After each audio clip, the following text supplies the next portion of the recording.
SGA and Vic, well, they're going for a different three letters, MVP. How they're dueling 40-point nights on Monday, it could factor into the MVP race with less than 2 weeks to go. Plus, the Lakers versus the Cavaliers, that's tonight, and it brings LeBron's future into renewed focus. I don't know, could he spend his next season with the wine and gold? And both Final Fours are set for the women's and men's tournaments. We're going to tell you the key players to look at that can improve their W and NBA stock. NBA Today starts right now. We begin our show with the clash of the number 1 seeds, the Detroit Pistons and Oklahoma City Thunder. SGA is so popular. Guys, he's even autographing babies. Did you see that he was doing this pregame? Early in the second quarter is where we pick this one up. SGA goes coast to coast. The reigning MVP. Remember, no Cade Cunningham still in this one. Chet Holmgren muscling his way inside. Little muscles, but he gets to the bucket. Jalen Williams loving it from the bench there. Under 5 minutes left in the third quarter. SGA works between two defenders, spinning. Slithery. Layup to go. Tough finish there by Shea. Now, midway through the fourth quarter here, Marcus Sasser, he kicks it out to Javonte Green, who nails the three, and Austin Rivers, he was on the call. He was reminded of another Green brethren. Uh-oh. Is that Danny Green? What Green is that? Okay, cuzzo. Got that last name. 2 minutes later, SGA gets that one to go, the little midi. And then next OKC possession, SGA gets some separation for the jumper. It's taken over in clutch time. This is what he does. Under 2 minutes left, SGA kicks it to the other Jalen Williams, knocks down the corner three. Huge shot there by J. Will. But this is where things get interesting. Final seconds of the fourth, SGA gets some separation from Green, nails the three. OKC crowd goes crazy, but wait, they call it an offensive foul. And Shea, he can't believe it. Look at his face. The replay shows that he extends his arm out on Green to get the separation for three. The refs call it, and the game winner is nullified there. But why, Iman, is this a push-off and not that foul that we always see him get? Okay, so the difference is when we see SGA drive, it's either with the right hand or it's with the left hand. On the left side, you can hide it a little bit. When you dribble with that right hand, it's hard to hide that off arm. We're going to get to it right here. Take a look at it one more time, though. When he's going to that right, instead of the chicken wing, we get Heisman Trophy. Yep. See what I'm saying? Going with that right hand, you have to get the ball back to that right side, so you naturally will extend that left arm for the rhythm dribble. You see it come here? It's here. You can get that off because you know you're getting back to your shooting hand over here. It's right here lined up in the pocket. I'm not going to shoot it. We're going to get to this side. Let's roll the other side. He does get away with it. He gets away with it. Here it is here. But when you see it here, you see it? Baby chicken wing right there. There it is, like little chicken wing right there. Little mild sauce on it. Put a little hot sauce on it if you want. Now, if you see it right here, going to the left, you still get this same problem right here. But now it's a chicken wing to dislodge, and you're going to bring it back because you want the ball back into this right hand so it could be in that shot pocket. I'm not going to shoot it right now. I got the suit jacket on. I ain't trying to miss. And what makes him so effective and efficient is change of pace. Yeah. He's able to stop on a dime and get the defense off balance. So with the combination of the chicken wing and him going so fast and hard to the basket, makes the defense believe he's going to the paint, and they have to recover. And that, with the push-off, it allows him to get so much more space to get these shots off time and time again. Yeah, when you get a little too much sauce on the wings there, that's when you got a problem. Let's get back to the highlights. Take us to it. But the Pistons, right, they still have a chance to win, guys, in regulation. One more shot here. Dennis Jenkins has been the hero before, but not in Oklahoma City. So all tied at 101, the end of regulation. To overtime we go. Early in OT, SGA. There it is. He took that personal. Chicken wing. He took over all flats. SGA kicks it out to Alex Caruso, and right here, this was the dagger. Okay, AC. Hits the corner three. The Thunder go on to win 114-110. Here's SGA on that MVP award. I think it's good for the league. I think it's good chatter. It gives people something to talk about. There's a lot of good players in this league, and a lot of guys in the conversation because of that.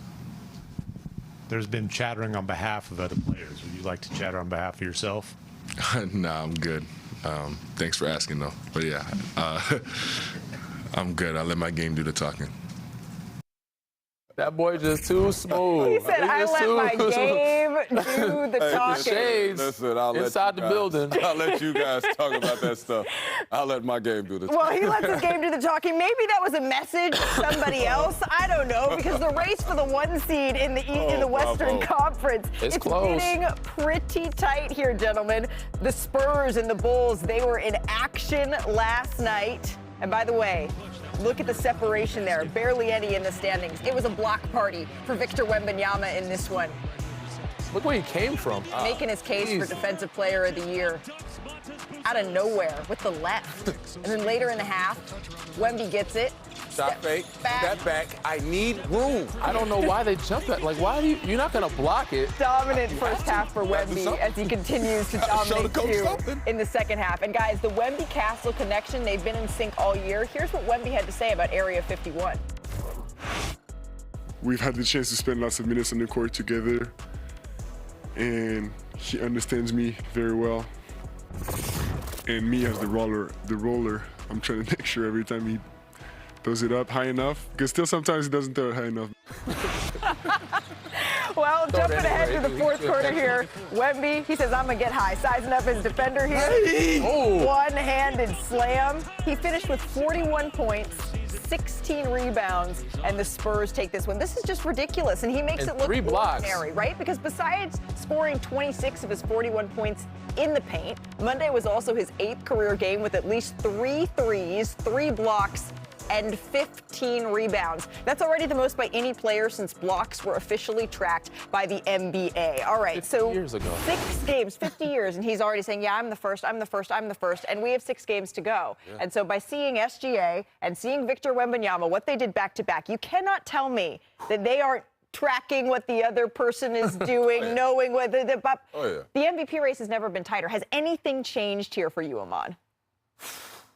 All right, I'll say this.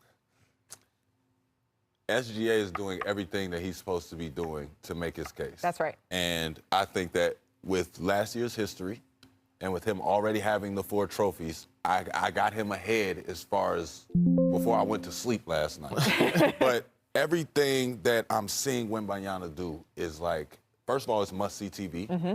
Second off, I can't determine who means more to their ball club right now. And the only way I think I can give it to Wemby now is you have to be more of a winner. So you gotta kind of beat their record. Is that your definition when you're putting out your criteria for MVP? It is the most important player to their team. It's a couple of things. Yeah, it's the team and the league. All right, the team and the league. And so you're saying it's kind of to me. The standings right now, if you're looking for a reason to vote for Victor Wembanyama and you're saying, well, we want to vote for him, but he's not quite having the best they're separated by half a game. Yeah. Is it really making that much of a difference who has the 1 seed? It is. And I wouldn't say not much has changed. Some has changed since Wemby has spoken and also has proven with his performance and play. But the difference for me is that it hasn't changed because OKC is still the overall number 1 seed. And until that changes, that's when Wemby can ultimately overall get my vote, even though I don't have one.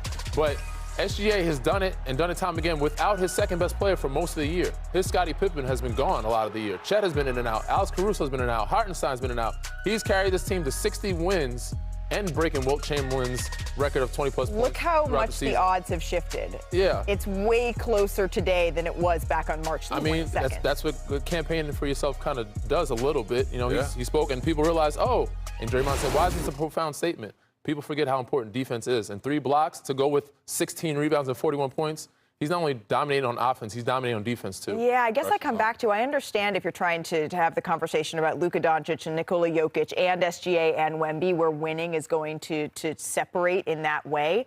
But again, it's half a game. And so are we really saying that the Victor Wembanyama, I am a tremendous fan of. Yeah. I love watching him play. This race was blown wide open when SGA missed that time with injury. Mm-hmm. He's come back, and he really hasn't missed a step. Not at all, and that's why I'm saying we can't get bored with the success that he's had. Yeah. We can't get bored. Just because he continues to do it and we've seen it over and over, that don't mean it ain't happening. Mm-hmm. It's happening. And the clutch gene that he has, I haven't seen in a long time. It reminds me very much of Kobe Bryant, Michael Jeffrey Jordan, 15 straight points in fourth quarter overtime. Yeah. Like, he's not only done it against the Detroit Pistons, he's done it against the Boston Celtics, he's done it against Golden State, he's done it against Indiana Pacers. Whoever you put in front of him in the fourth quarter, whoever's on the floor, you know he's going to take over and get to his spots and make those shots time and time again. Yeah. We haven't seen a clutch player like that in a while. Here's what I'm hoping. I am hoping that at 1 and 2 seed, we are going to get these two on a collision course in the Western Conference Finals. Yes. That is what basketball needs. That's what we deserve. That is what I think that we deserve. We're hoping to see. To the voters, I wish you the best of luck. Good luck. As you can see, this is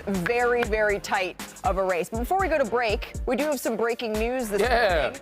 Amari Stoudemire, Candace Parker, Elena Delle and Doc Rivers. They are among the members that are going to be inducted into the Naismith Basketball Hall of Fame as a part of the class of 2026, according to our Shams Charania. So congratulations. We look forward to seeing the entire group together in Springfield a little bit later this summer. But coming up here on NBA Today, LeBron and the Lakers, they can clinch